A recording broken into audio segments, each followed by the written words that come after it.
UAE और America का खेल समझ लीजिए, एक बड़ा खुलासा हुआ है।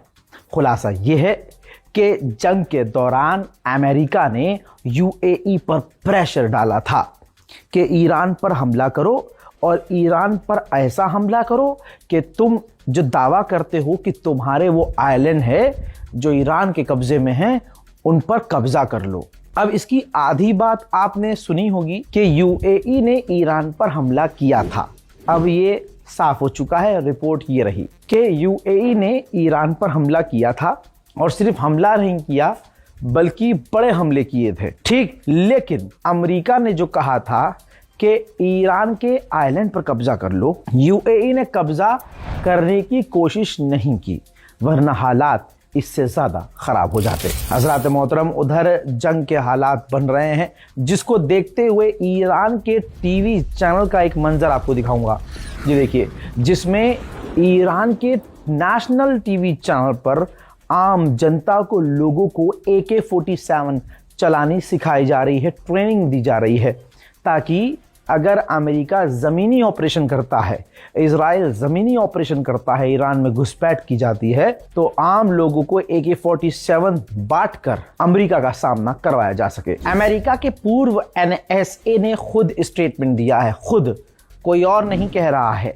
अमेरिका के पूर्व NSA ने कहा कि ईरान से हमें कोई भी खतरा नहीं था, ये खतरा खुद बनाया गया और ये वॉर चॉइस वाली है, चॉइस ऑफ वॉर, यानी अमेरिका चाहता तो ये जंग नहीं करता, ट्रम्प चाहते थे तो ये जंग कर ली। डोनाल्ड ट्रम्प चाइना गया था तो उसका ये ख्वाब था कि चीन को मनाकर, समझाकर, पटाकर ईरान पर प्रेशर डलवाया जाए और चाइना के जरिए ईरान पर प्रेशर डालकर डील के लिए राजी करवाया जाए।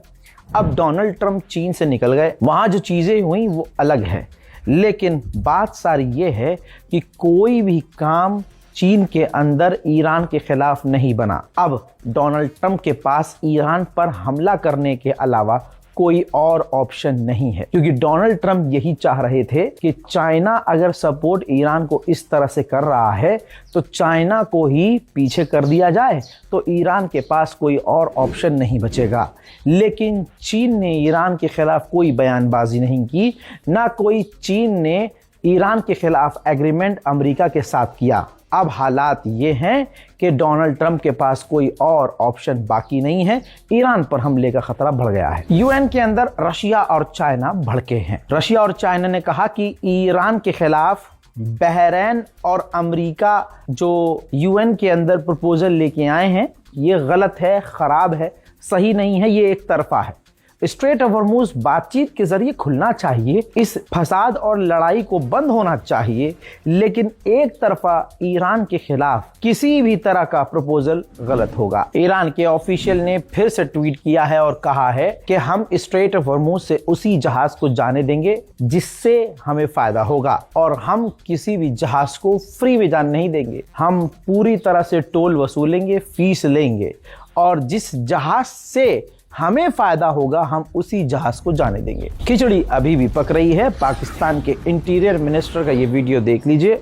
पाकिस्तान के इंटीरियर मिनिस्टर ईरान पहुंचे हैं, ईरान ने उनका जमकर स्वागत किया है। उम्मीद की जा रही है कि अमेरिका का कोई मैसेज लेकर किसी भी सॉल्यूशन के लिए पाकिस्तान कोशिश कर रहा है। अमेरिका का एक एयरक्राफ्ट कैरियर वापस अमेरिका लौटा है, तस्वीर आपके सामने है। ये ईरान के खिलाफ कहा जा रहा था कि जग में कूदने वाला है या कूदा हुआ था, लेकिन अचानक से ये खबर आ रही है और देखा जा रहा है कि अमेरिका का ये एयरक्राफ्ट कैरियर अमेरिका पहुंचा है, जिसे रिसीव करने के लिए अमेरिकी ऑफिशियल खुद गए थे। ईरान के राष्ट्रपति पेजेश्कियान ने पॉप जो लियो हैं, जो ईसाइयों के सबसे बड़े धर्मगुरु हैं, उनको लेटर लिखा है और ग्रैटिट्यूड जताया है, शुक्रिया अदा किया है कि जिस तरह से आपने इंसानियत का साथ दिया और हैवानियत का विरोध किया। सारी दुनिया और सारे दुनिया वाले अब ईरान से बातचीत कर रहे हैं। वो थक गए हैं धमकी देके, धमकी दिलवा के, हमले की बातें करके, क्योंकि दोस्तों रिपोर्ट ये है कि ईरान ने जैसे पाकिस्तान को सेफ पैसेज दिया, कई देशों को सेफ पैसेज दिया, जिसके बाद जो है जापान को भी सेफ पैसेज दिया और स्ट्रेट ऑफ हॉर्मुज से गुजरने दिया। अब ये तमाम चीज देखने के बाद यूरोप के कुछ देश ने ये समझ लिया कि ईरान से भिड़ना सही नहीं है और स्ट्रेट ऑफ हॉर्मुज में सिक्योरिटी चाहिए तो ईरान से बात करनी होगी। लिहाजा यूरोपीय यूनियन के कई सारे देश ईरान से कनेक्टेड हैं और ईरान से बात कर रहे हैं सेफ पैसेज के लिए। ईरान के डिप्टी सेक्रेटरी इस वक्त तुर्की पहुंचे हैं। तुर्की इस वक्त ईरान का साथ दे रहा है। तुर्की ने एक बार फिर से हर तरह से ईरान का साथ दिया है और डिप्टी जो वहां पहुंचे हैं ईरान के, उनका जमकर स्वागत किया है।